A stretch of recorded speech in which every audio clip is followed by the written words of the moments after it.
Here we go for another episode of Realty Experts. I'm your host, Keith Pitch, along with Darcy Hardy. What up, Darcy? Yo. Yo, I yo, miss seeing yo. you in person. It's a virtual person, I right? know, but it's not the same. Yeah, I know. Well, it's summertime, lots of things going on and scheduling and all that fun stuff. So, we've got an amazing show coming up. So we don't want our audience to not hear this amazing show and miss out on all this great information. So we've got to do what we There's got to so do. much happening right now. We gotta get some of this information out there. It's a super dynamic market, but before we jump into that, how's your summer going? We just came out of Q2. We're halfway through the year. We blew stuff up in honor of Independence Day. So, how's Darcy? What's going on with you? It's great. I wish it felt like summer though. It's just not feeling like summer. But at least it's not raining today. So it's not blue skies smiling at you? It's somewhat blue. It's I'll not tell as you what I tell gray my as kids. Seattle usually is. It's always summer behind the clouds. Always. The sun is shining. It's there. That's a good way to look at it. So I won't be mad at the sun. I'll be mad at the clouds. There you go. Yeah, be mad at the clouds. So I'm right. I'm knee deep in the middle of a remodel of my basement. Yeah, you're doing your basement, right? Yeah, that's what I got to do. I got to completely remodel my basement. And so sheetrock is going up and all that fun stuff. So yeah, that's What's it I'm going to doing be? for my summer. I'll tell you, it does not suck to work in your basement over in Coeur d'Alene, we actually do have summer. It's like in the 80s for the last week. Right. And it's going to 90 this next week. So working in a basement does not suck when that happens. Do you guys have air conditioning? Yeah, we do. Okay. We do. But still, working in the basement does not suck because it's nice and cool down there. So it definitely doesn't. And, so many more people are getting air conditioning here than used to. Well, it's about time. And as long as we keep on our global warming path, you're going to need it. And I'll tell you, I scheduled for getting my air conditioning. Well, we did a heat pump. Yeah. We scheduled that and we had it done in January. Not this January, but the January before. And it was so easy. It was so relaxed. Right? I highly, highly recommend if people are going to do it in the middle of the winter. Yep. Just do it. Mm-hmm. Just make it happen. So, hey, our show today. Yeah. About the hidden costs. The hidden mortgages and real estate and doing transactions. So we are going to share our top on the real estate side and our top on the mortgage side, how you can make sure that you're not getting trapped by the hidden costs of real estate. It's so true. People don't talk about it. We're in America. There's always something hidden.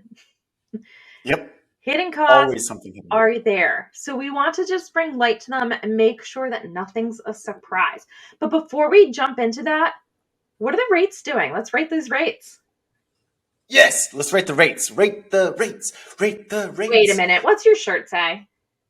Oh, my shirt says, I love mortgage insurance. That's one of the things we're going to talk about. We'll hit that up later. Okay. But yeah, we'll talk about rates right now because something fun happened. We had a little dip. Right?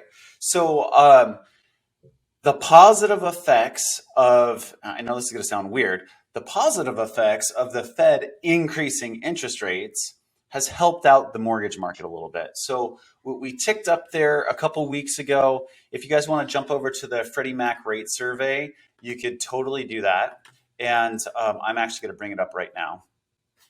So the Freddie Mac rate survey, a couple weeks ago, we tipped up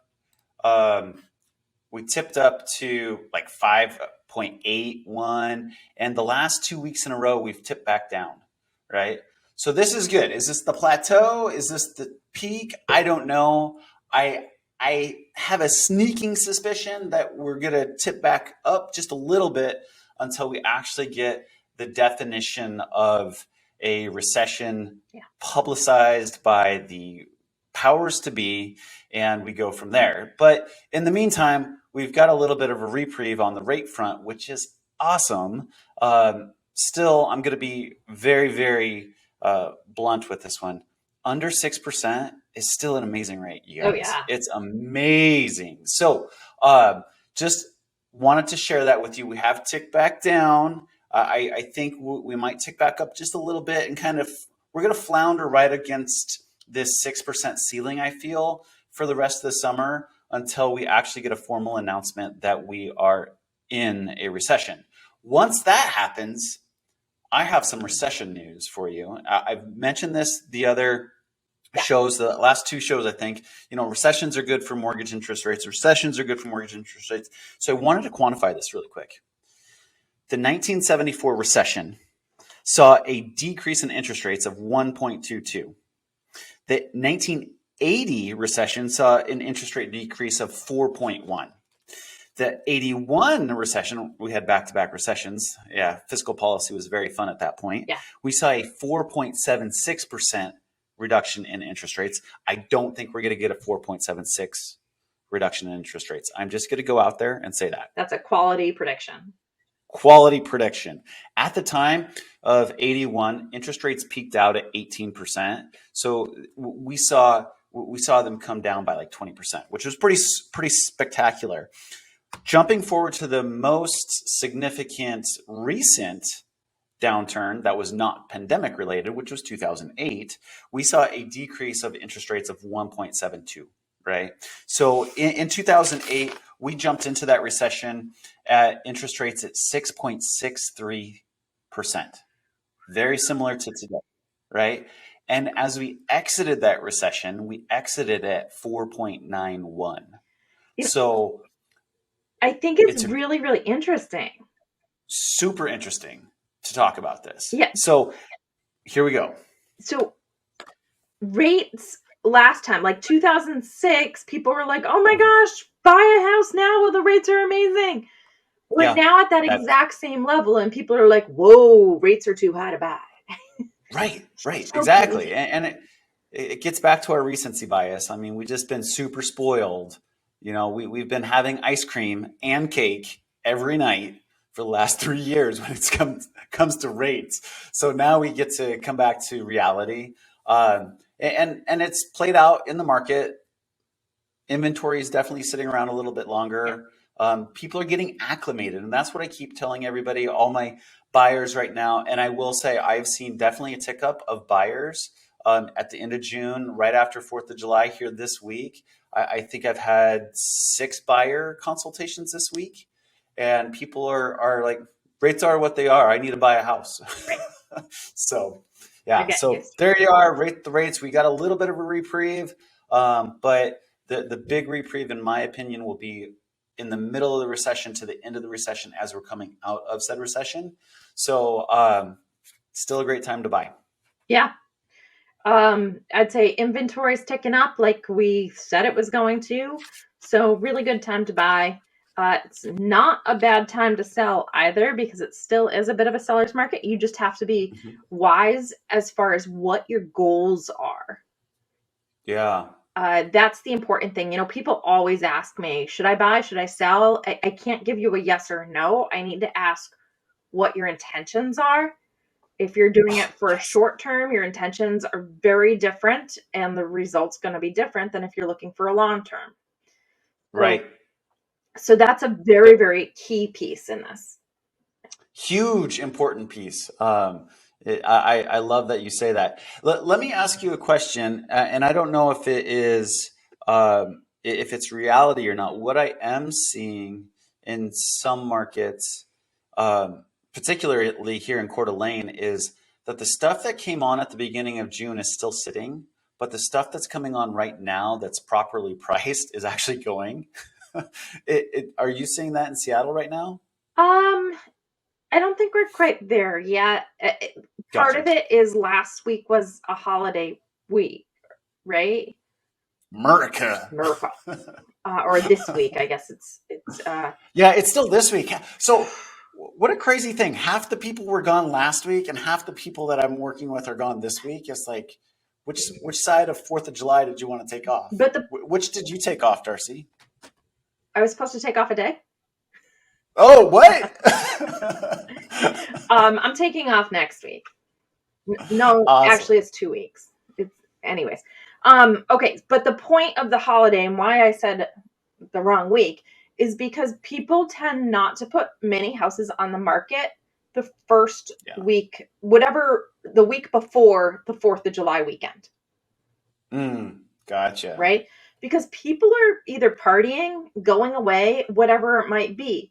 So agents tend to encourage people not to put houses on. So this week, we're going to see a larger influx of houses go on the market than Gotcha. we did last week. And we're going to have a better idea how fast those turn over. So Game on. there's a lot of strategy on when to put a house in the market, and the whole thing's strategy. It really is. Yeah, absolutely. So, And strategy is key right now. You got to be talking about that strategy and making sure that you're implementing a plan yeah. for success. Yeah. And a last minute plan is still a plan, which is good, but it's preferred to have a little bit of wiggle time in there so you can adjust when appropriate. Wiggle time. Wiggle time. Jay, can you find an audio for wiggle time? I think there should be some audio for wiggle time there. just thinking out loud. So right on. Okay. Well, let's go let's on jump to, into it, shall we? Yeah. This is why I don't like the distance thing.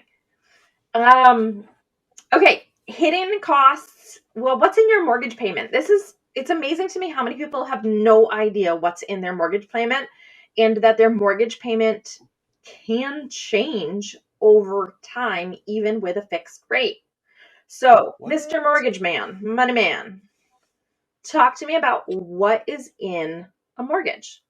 That's a great question. A mortgage and one of the hidden costs, and this is a total bait and switch tactic, you guys. This is what happens out there in the mortgage world when you're working with what I call non-professionals, right? So I'm going to share my screen again. Let me see if I can pull this back up.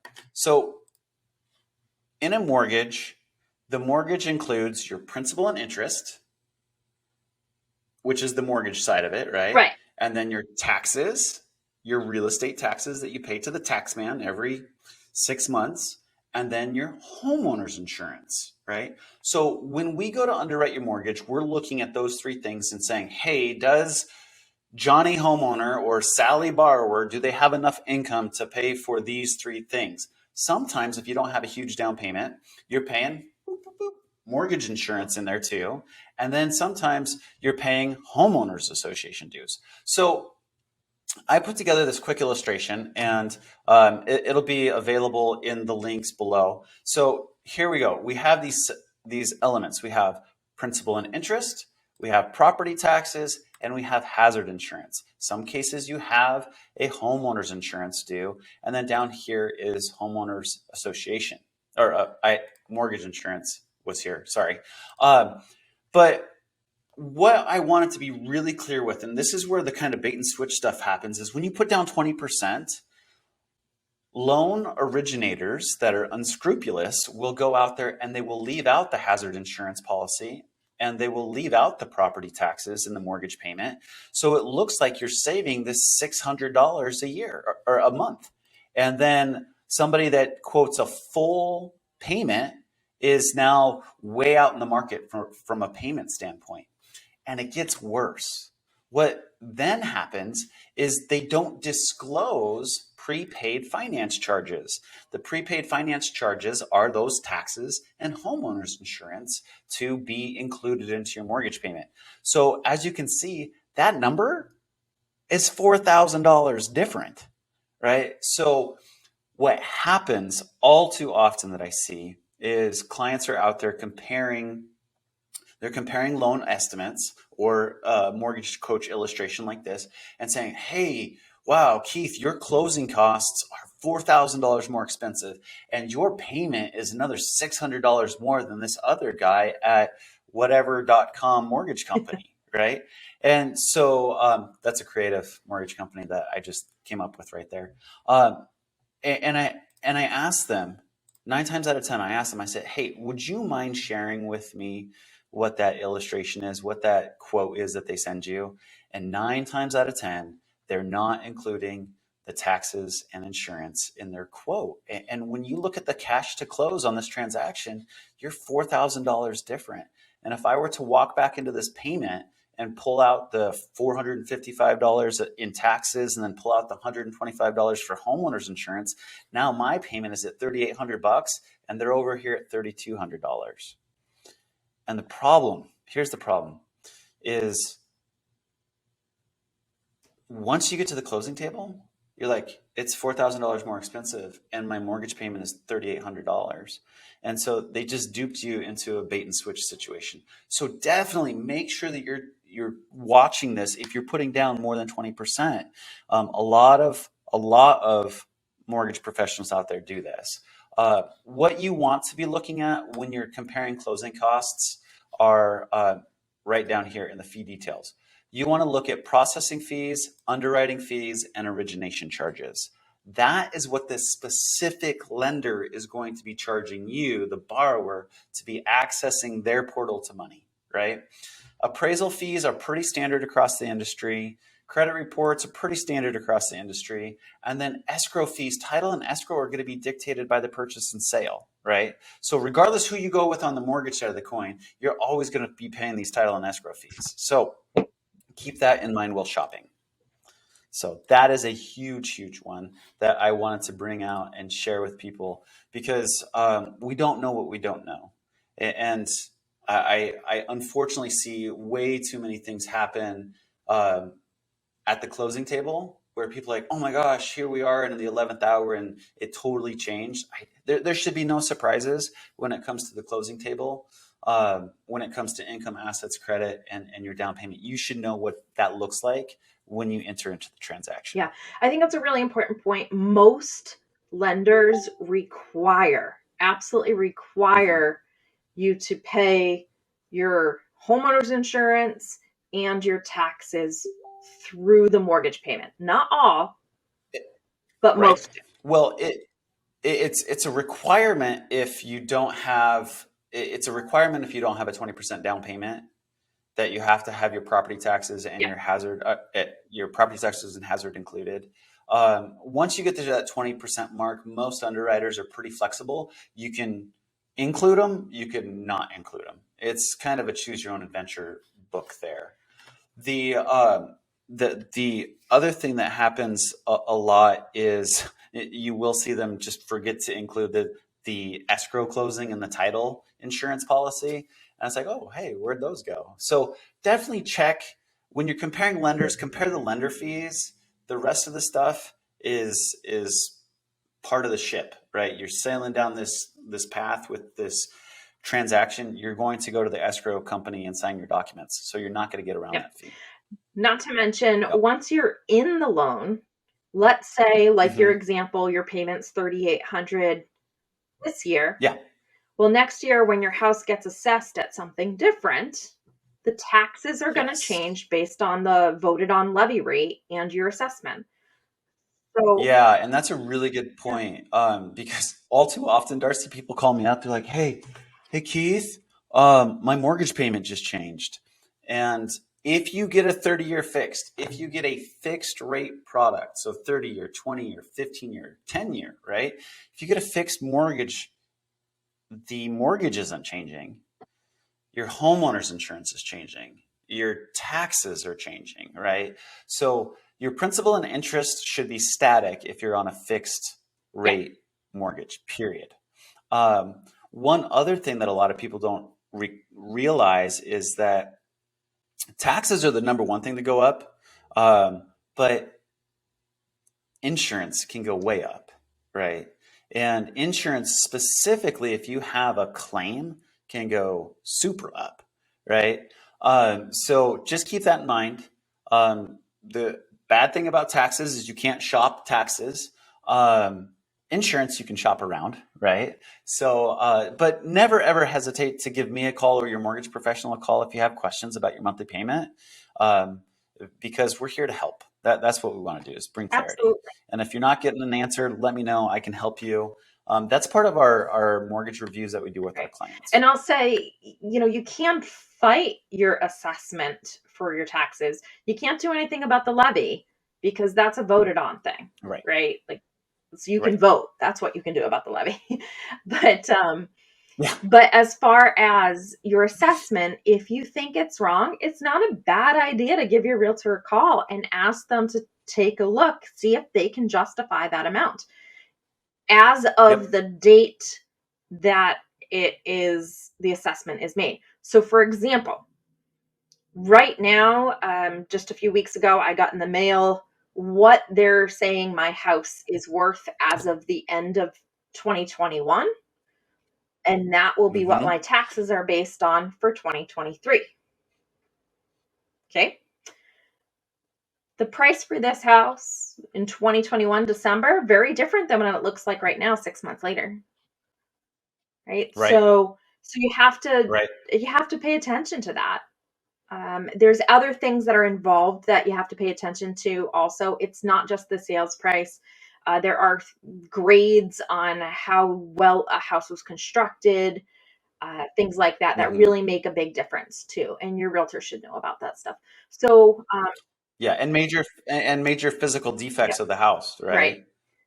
So that's super important. I want to just reiterate what you said because also around here, assessments went way up here in Coeur d'Alene, and folks are sitting in the now, right? Everybody's in the now. Like, hey, right now the market isn't as hot as it was when you assessed my property at the end of Yeah, December, right? So be patient. The market today will be played out next fiscal year when they go to reassess you at the end of exactly. 2022, right? So just keep that in mind.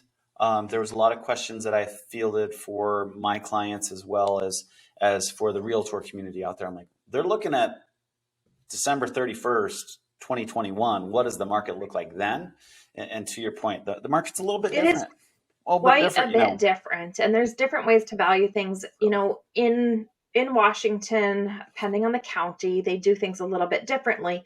In King County specifically, the assessors that make the adjustments each year actually visit 1/6 of the properties every year. So every six yep. years, they've gone through all the properties, and they can't go Yep. inside though. So they don't know. So from the outside, they have to evaluate different things. Oh yeah, Hmm. total drive-by. And you'll see them hold their little cameras Yeah. out the window And and they'll be go, like, oh, it looks like they got new windows. Looks like that's been done. yeah. So, um, Hey, you see that in the back? yeah. Is that a shop? Is that a shop back there? Oh, yep, that's a shop. So the lesson So now you got another additional the structure. lesson here is make the inside of your house look awesome and make the outside look horrible. Just kidding.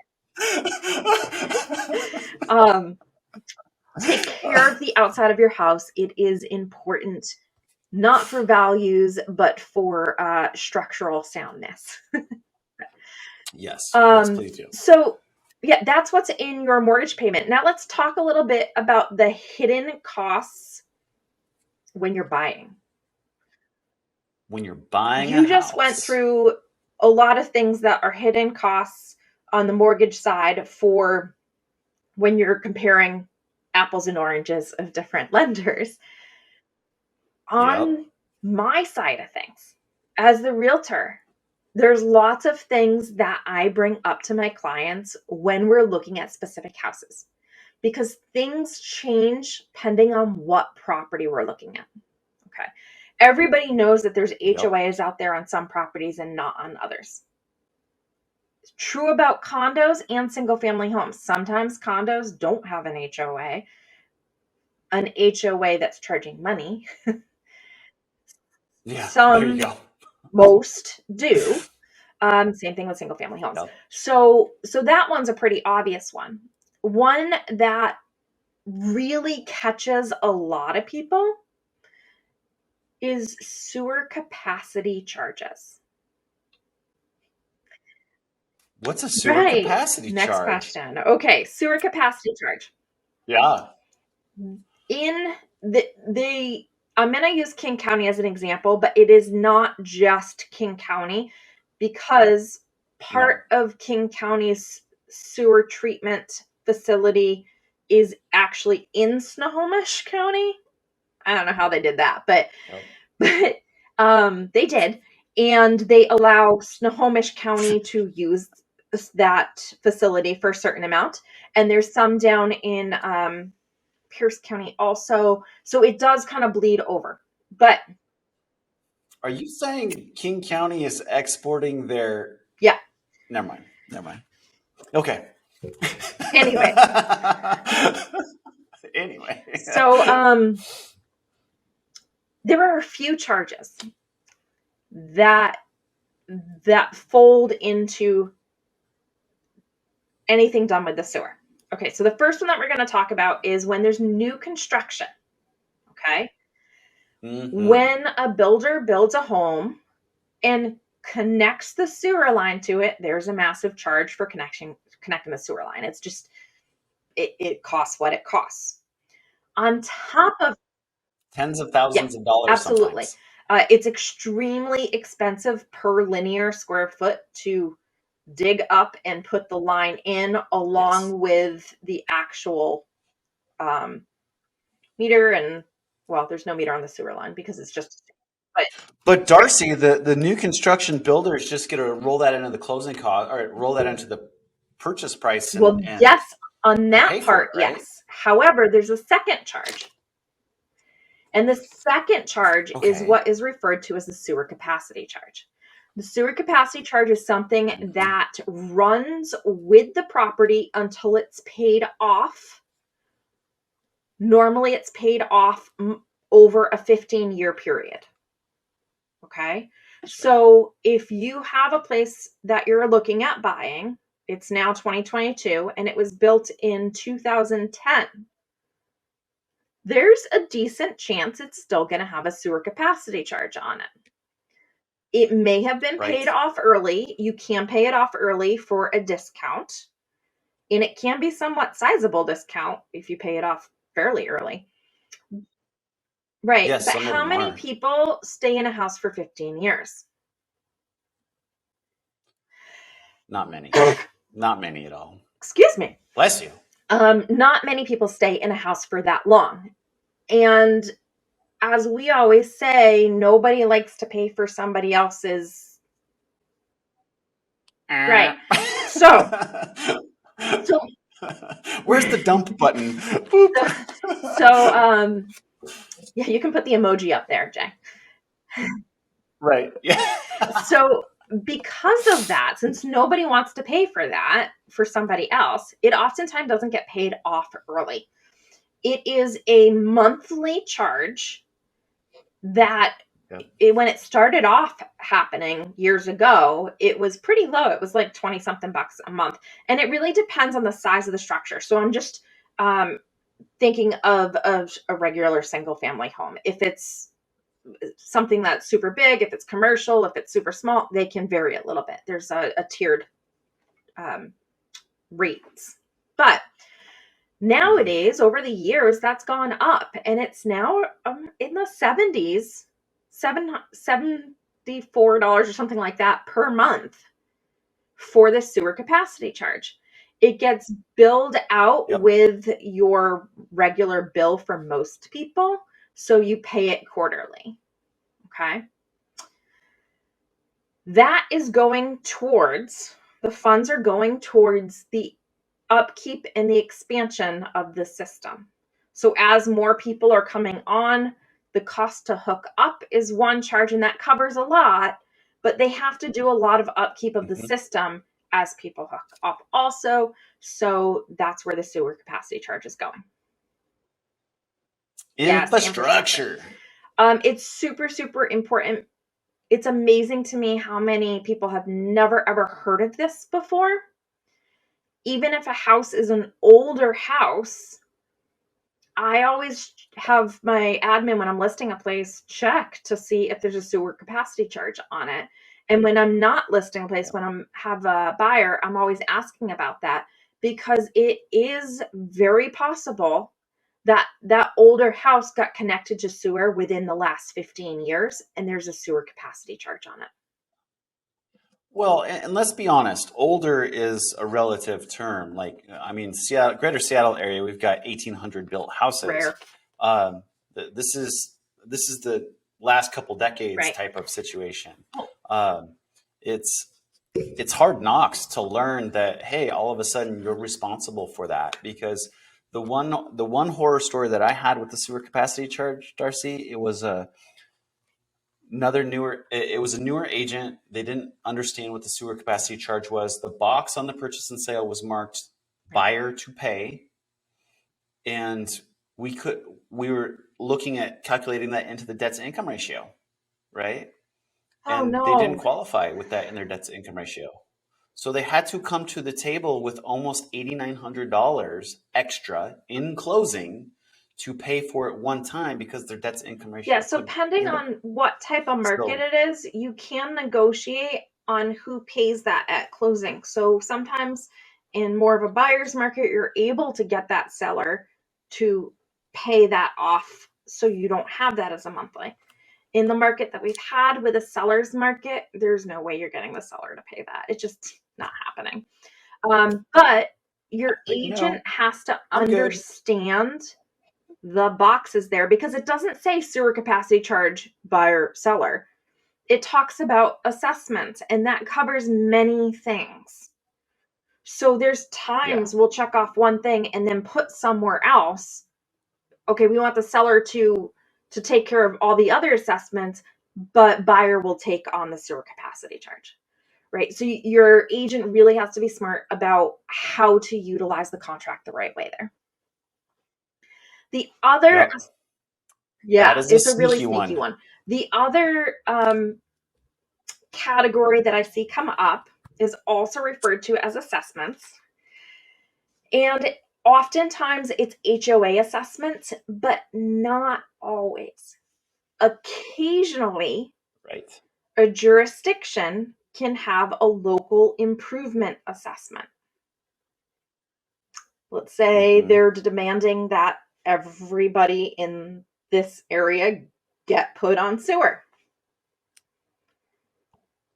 They can say, Yep. okay, in order for us to do this, it's going to cost everybody this much money, pay up. And you don't have a choice. Yep. And just to make this even more important, everybody, the growth management areas are being renegotiated, and new incorporated lines of municipalities are going to be rolling out here in the next couple of years.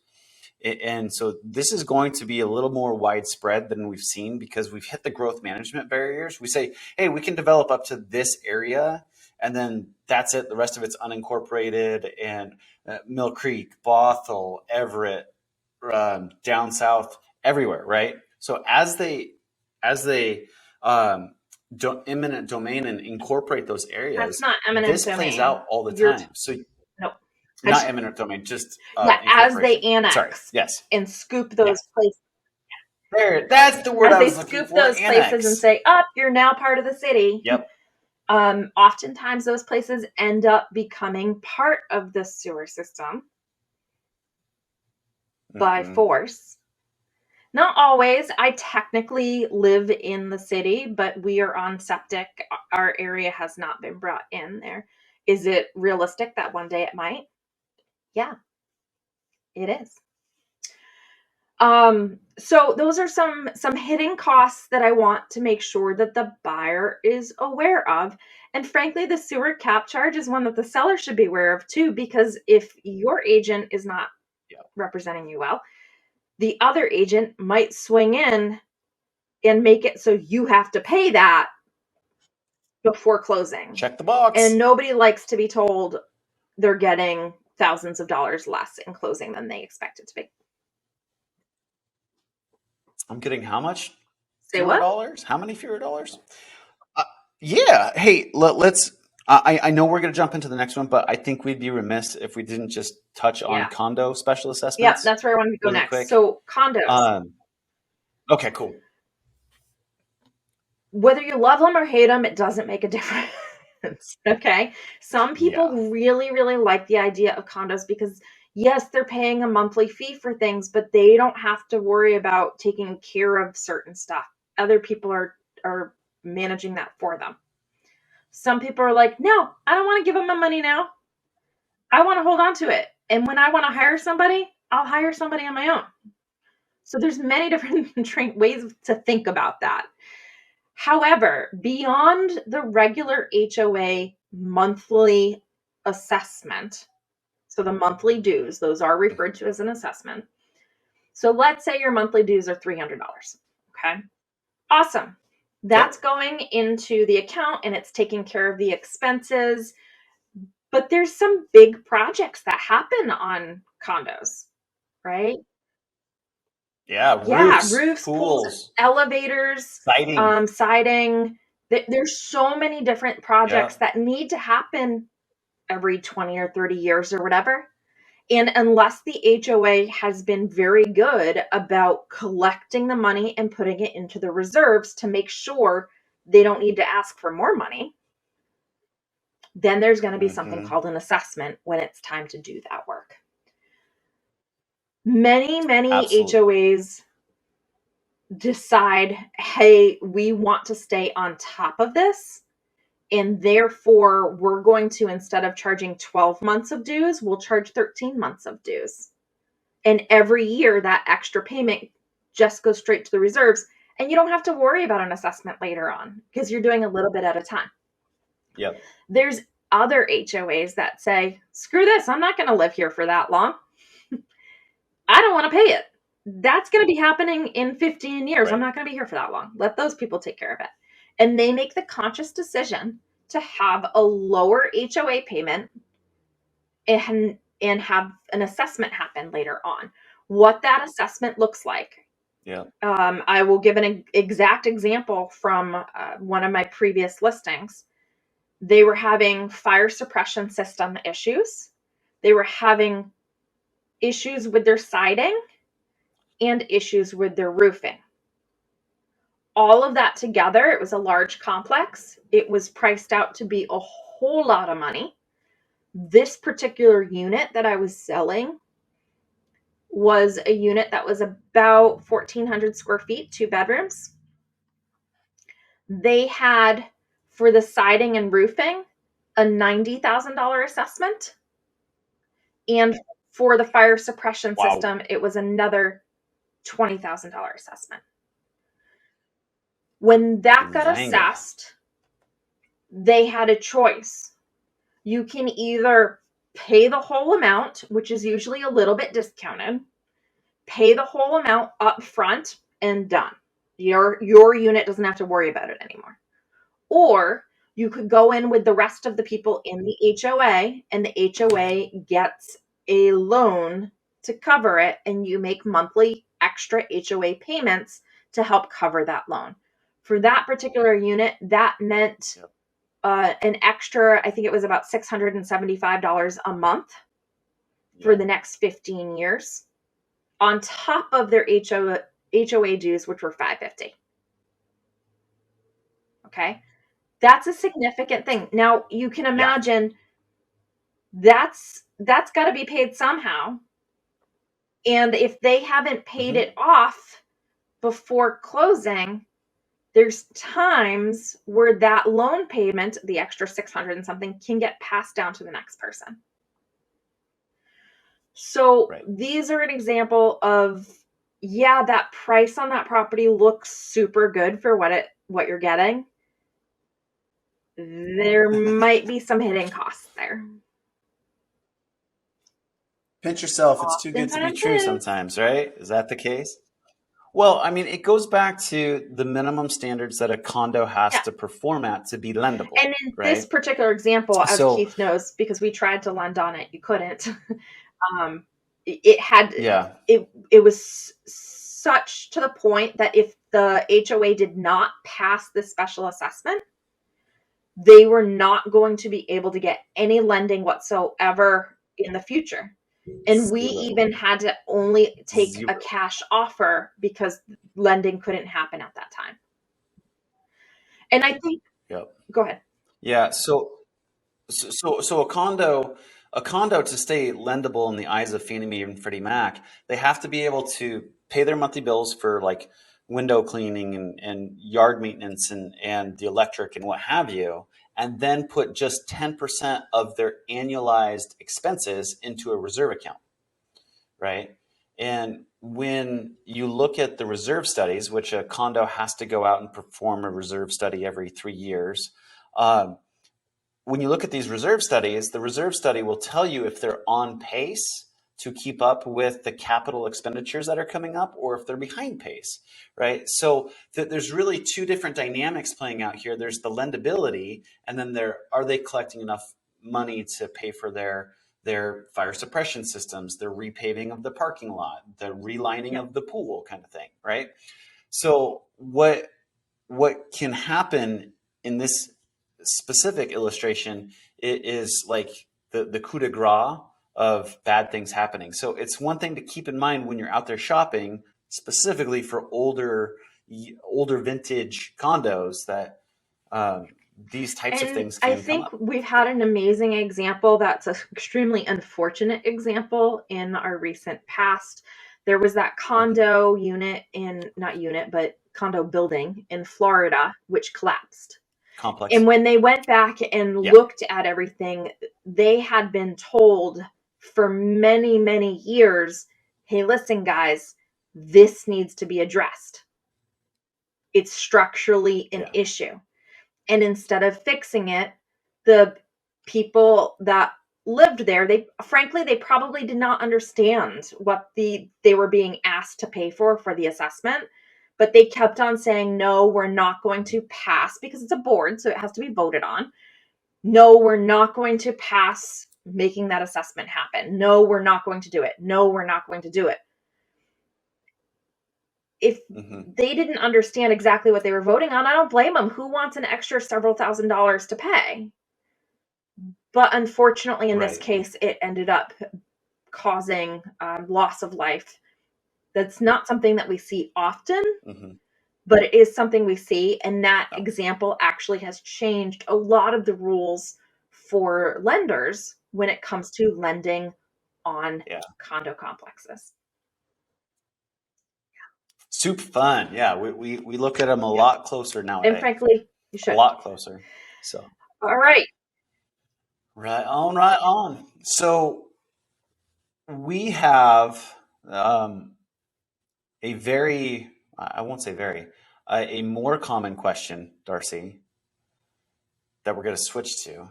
I think we're going to the good old so this is kind of the hidden costs for the seller. Sellers, listen up. Good problem. Can we just start out by this is a good problem to have? This is a good problem to have. So let's talk about good problems. Okay. So capital gains. Let's give an easy example. You buy a house for $500,000. You, Keith, you buy a house for $500,000. I'll be like Goofy on one of those. We're gonna say that you sell the house for $1 million. You doubled your money, man. That's awesome. Shucks. Okay. Right. There are certain things that affect whether you have to pay capital gains on that $500,000 profit and how much in capital gains you have to pay.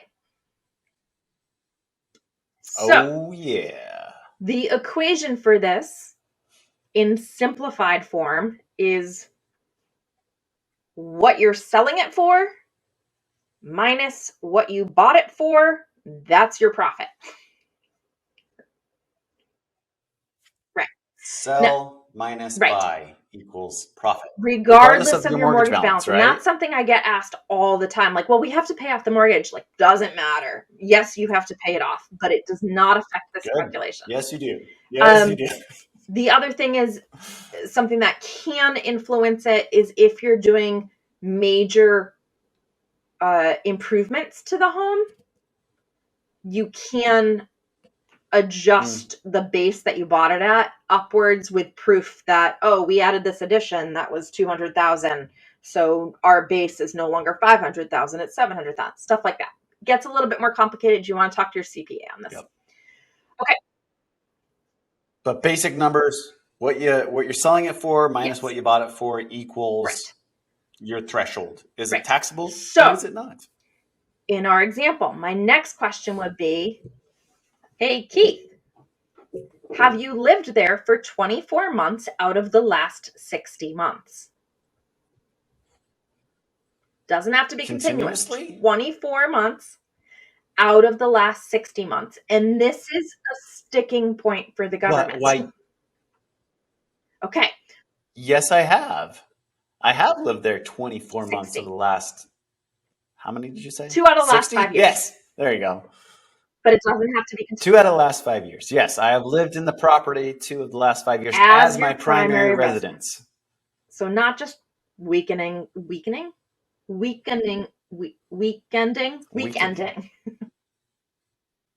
Not just Oh, spending weekending. weekends there. Oh, nice. Okay.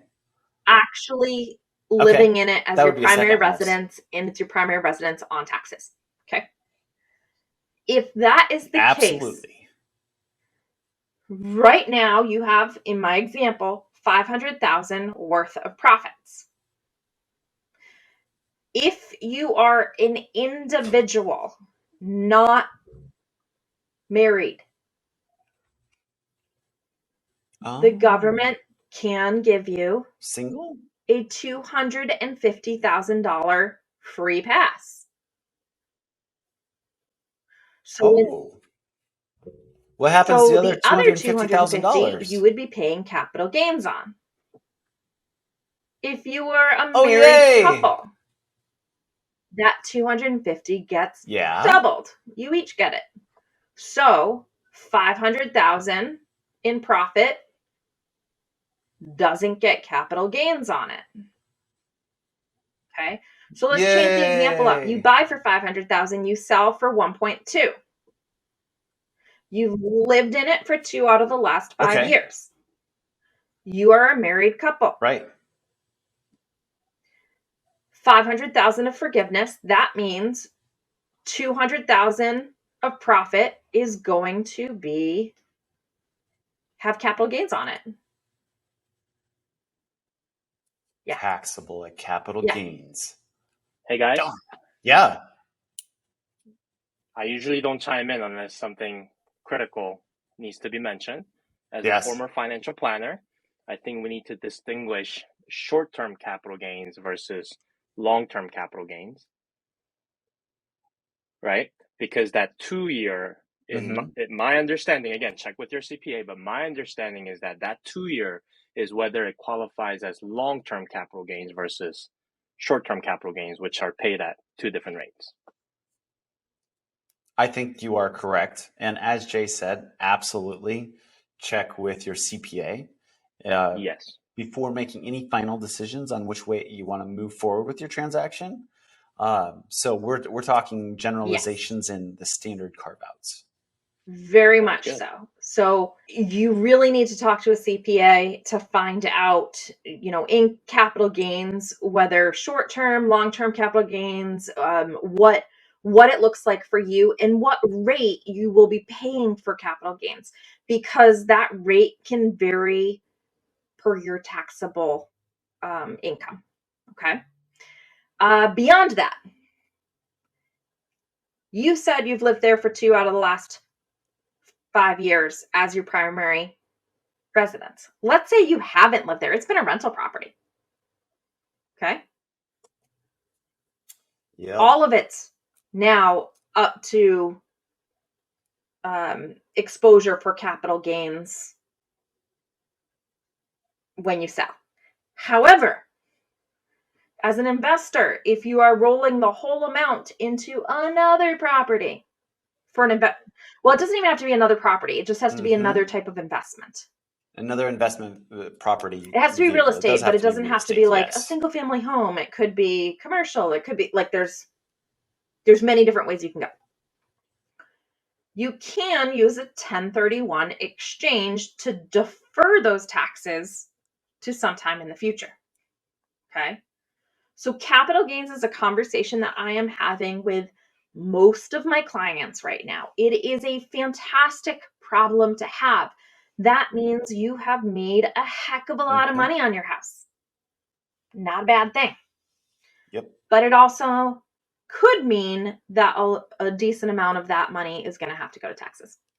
That is correct. And to make sure that you don't have the tax man cometh, this is why you have to put that plan together. As you mentioned earlier, Darcy, planning this out makes a much more enjoyable process than running to Darcy and saying, "Hey, I need a list tomorrow." So you're drinking from the fire hose at that point. Now, the other one that I want to mention, sometimes people are floored by it. A lot of times people understand it's coming, is excise tax. I know. Oh, no. Excise tax. Excise tax is a local tax and a state tax that gets charged to the seller every time a house changes hands, with the exception of very few things, such as if somebody inherits a property, stuff like that. Yeah, and this is one that buyers that then become sellers get blindsided by all the time. They're like, "Hey, wait a second, where did that three?" I mean, it can be as high as 3%. That's just the state part. It can, with the local on top of it, it can be 3.5%. And that's 3.5%, for right? really so expensive there you go. homes. Okay, so under 500,000, a house that sells for less than 500,000 is going to have a combined excise tax of 1.62%, I believe. Or what? No, wait, 1.6%. Mm-hmm. Sorry, it's 1.6. A house that's a little bit more expensive, so from 500,000 to 1.5, you're going to have the lower rate on the first 500,000, and you're going to have a rate of 1.78% on the next million.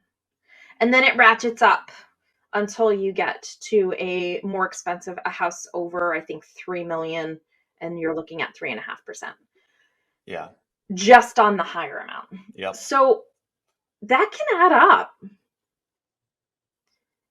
It can add up a lot. I always explain it to people as, think of it as sales tax, because we're okay with that. But the buyer doesn't have to pay it. The seller has to pay it because the seller's collecting the money, right? So it's kind of a reversed sales tax, but it's called an excise tax. Yep. So when you transfer that title, and what's really important, and why this is so important, is when it comes to selling that property, I would say 7 out of 10 of our clients turn around and go buy another one, right?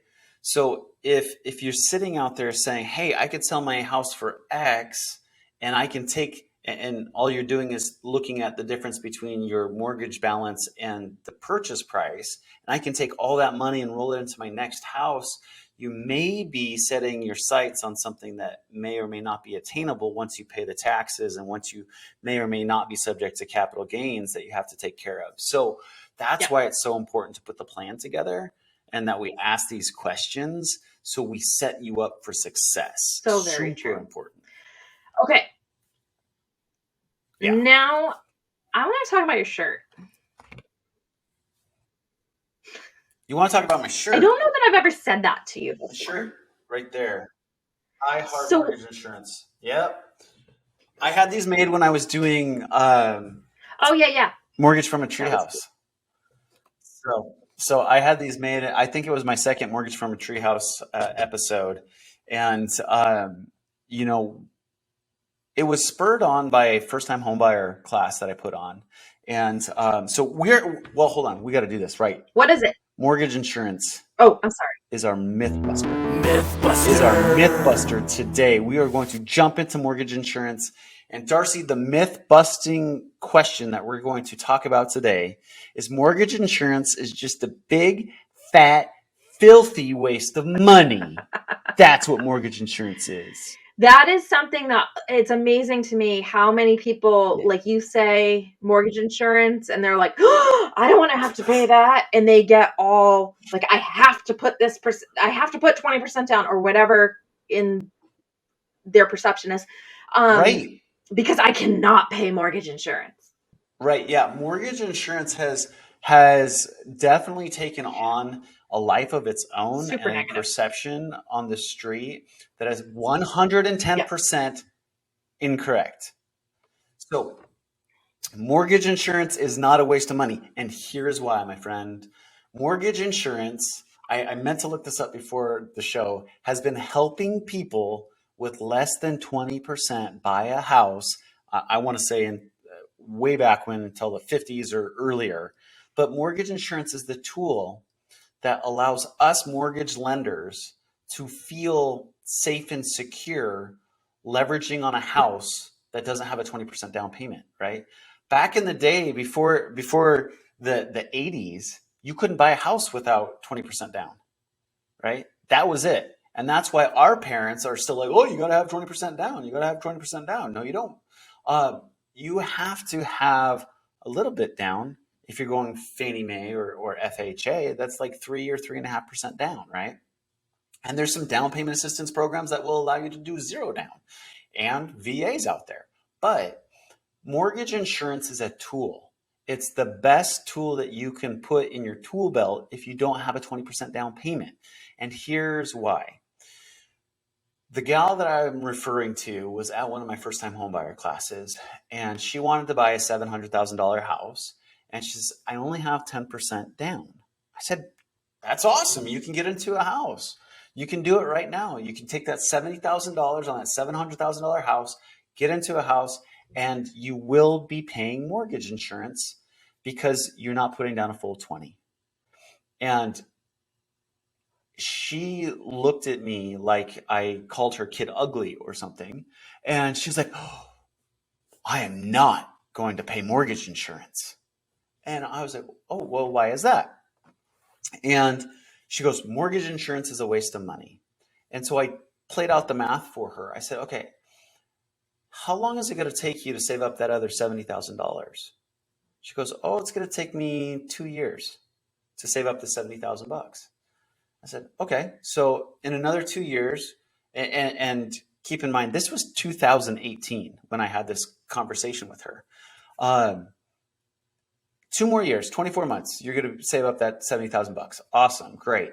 So that's $700,000, assuming at that point I was being conservative with the 5% increase year over year, right? So at 5%, that house is going to increase $35,000, and then the next year it's going to increase almost $40,000. So now that $700,000 house is going to cost her $775,000.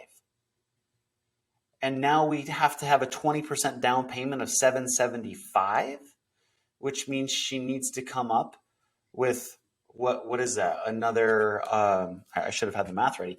She's got to come up with another $10,000, $20,000, and she won't have it, right? Not only is she going to have to come up with more money, right? That's what people think. Well, okay, I can find that a extra $20,000, but what she doesn't realize is she's missing out on that $70,000 equity gain in that house in that 2 years. And then what the majority of people don't realize, depending on your credit score, and mortgage insurance varies greatly across credit scores, folks. So the better credit score you have, the more inconsequential mortgage insurance is, right? I priced her out. She had a great credit score at 765, right? Priced her out mortgage insurance for a 10% down situation. Her mortgage insurance literally was $56 a month. That's nothing. $56 a month. So I tell this story because mortgage insurance is a powerful tool, because the majority of Americans cannot save at a fast enough rate to keep up with the market, right? And on top of that, though, even if you have the 20%, I'd rather take that extra 10%, that $70,000, and invest it another way that's going to get me a heck of a lot more money. Yes. And be able to pay the $56 extra. The answer is yes. You know, at that time, 2008, we ticked up to high 3s, low 4s. So that's another opportunity cost that I definitely implore all of you out there to go out and say, hey, before I dump this huge fat wad on a new house, and a house is a dead asset, right? Once I dump this $140,000 on a house, what are you going to get for the utility of that money, right? Yep. Your cost of funds is at that point 4%. Today it's more like 6%, right? 5.75, 6%. But can your money perform better in different avenues, in different investment vehicles, in another house, right? You could turn around Absolutely. Or and go in find our another house. case, in our case, yeah, we could have put more down, Yep. but I wanted to save that cash to fix up certain things in the house. Correct. That's a Which great isn't point. going to necessarily make me more money right away. It will long term, and it'll make my comfort living here a lot better. Yeah, this is my passion, because like as Americans, we tend to not think in great financial senses, right? We tend not to think about how I can deploy my money in other ways. Yep.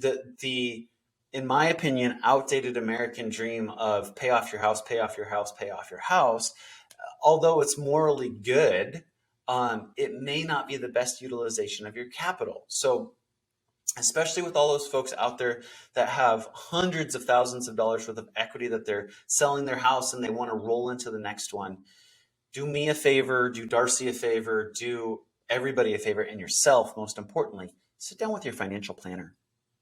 Sit down with your financial planner with that hundreds of thousands of dollars worth of equity that you're going to roll into your next house. Because here's the thing about that dead asset that I said a house is. A house, to get the money back out of it, is very expensive. You have to do one of two things. You either have to go to Darcy and sell the house, or you have to come to me and refinance the house. Right. And bare bottom's closing cost of refinancing a house is somewhere between 5 to 10 grand, depending on your loan amount, right? So to get equity back out of your house, and that's not taking into account where the rate environment is at the time of refinance, right? So if you need that cash out for whatever it is, you're going to have to pay a pretty penny to get it back out, or sell the house, and then you no longer have the house as an asset that's currently appreciating in value, as well as you're paying down the principal balance every year or every month. So, So a few more things on that. Yeah. A few more things on that. PMI often is, if you're not paying 20%, there are some products out there that you can put less down and still not have to pay it. It varies. VA loans, there's no PMI. There's no PMI. There is a VA funding fee. So that is something to keep in mind, but there's no monthly MI, which is a great thing. Right. If you veterans out there have not utilized or educated yourself on the VA loan, please hit me up, DM me, call me, email me, send me a carrier pigeon. I would love to talk to you about the VA benefits and how they benefit you. And this is a shout out to all the real estate agents that still think VA loans are tough. They're not. Okay. They are just as easy, if not easier, than a conventional loan. So I want to definitely go out there and be public about that statement. A VA buyer should not be looked at or negatively framed to a seller. And a lot of people think, oh, VA buyer, they're not putting any money down. I have a lot of VA buyers that put down payments down. Absolutely. Absolutely. It makes sense sometimes. It does make sense. And the flip side to that too, VA keeps their rates super sharp, right? So it's typically the cheapest available funds that a mortgage borrower can find themselves in. And so to that point about financial security and financial management, if I could put you in a loan at 100% and you could go redeploy your money elsewhere that's making you money, what's the better use of your funds? It's not putting it on a house. So I coach my borrowers that way. If we need to bring some down payment to make it more legitimate to the seller, I get it. But there's lots of awesome opportunities for VA. Okay, so the other thing I want to bring up is mortgage insurance is not always forever. That is correct. There are some instances where mortgage insurance is forever, but when you're talking about a conventional loan, Fannie Mae, Freddie Mac, HOPA, the Home Opportunity Equity Protection Act says that once you, on a conventional loan, Fannie Mae, Freddie Mac, pay it down to 78% of the original acquisition price, your mortgage insurance has to be removed. Has to be removed. It's not an option. It has to be removed. And right? I believe if you pay it down to 80%, you can request it being removed. And that's servicer to servicer specific. Okay. It's not a blanket statement as the 78% benchmark is. Okay. You're absolutely right. Once you pay it down to 80%, you can request. Trust me, there's no mortgage servicer that's going to be calling you up when you hit that 80% mark and saying, hey, you want us to take a look at your loan? There's typically fees associated with that. They're going to look at the loan. They're going to look at a loan modification fee and then go forward from there because they're not mandated to do it. The other thing that you could do right now, especially in the most recent years of our expressed and really huge appreciation numbers that we've seen, you can go and petition the servicer in some cases and say, hey, servicer, my house is now worth this. Is there a way that you could reevaluate my house? Some servicers will, some servicers won't reevaluate based off the market value of your house today. So those are some really cool opportunities to get into a house. The one thing I will say, when you get into FHA and USDA, they are typically life of the loan if you're putting down minimum down payments. Yep. Yeah. But huge upside. Huge upside. How many people stay for all 30 years? None. Or once you're so many years into it, you might refi and have enough equity to be able to get rid of that PMI. So there's other things around it you can do. So hopefully, fingers crossed, hopefully we have completely busted the myth. Yes. Of mortgage insurance is a waste of money. It is a tool that should be used appropriately. Yep. It can be a very beneficial tool. And I'll say this, if you're renting and you don't have the down payment, you should pick up the phone and call me. Yeah. You owe that to yourself, because right now that mortgage insurance may be $100, $200, $300 a month. It's better than paying rent any day of the year. I saw something the other day that I liked. It was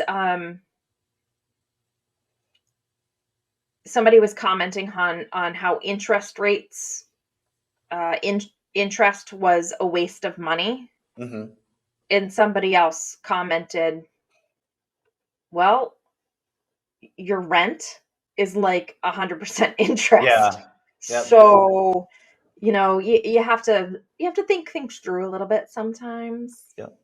Well, and it's about the rate of return on your money. And if you think about it through that lens, your rate of return on your money when you're renting is zero. That there's nothing that you're getting as a tangible benefit on a long-term basis other than a roof over your head today. Which is important. Right. Absolutely. Let's dial you on a budget with a little bit of mortgage insurance to put you into a house that will continue to appreciate year over year, as well as you paying down that principal balance. Because when you pay that rent, guess whose principal balance you're paying down? Landlord. And that's why the landlord becomes rich. That's why the landlord becomes wealthy, because they have somebody else making the payment for you or for them. So food for thought. So mortgage insurance is not a waste. Mortgage insurance, as you said, Darcy, is a tool. So hopefully today we have gone through hidden costs of buying, of selling, of mortgage, maybe some others, I don't know. mortgage insurance. Yeah. Insurance, yes. So hopefully you're a little bit more educated on things that you should know when you're dealing in real estate. There you go. Well, join us next month for another episode of Real Estate Experts, and look forward to catching up with you in studio, Darcy. I can't wait. Right on. Everybody has a fantastic summer. I hope everybody enjoys any vacations that they're taking, and I hope the clouds can get out of the way and let the sun shine. Stay safe. Bye, everyone.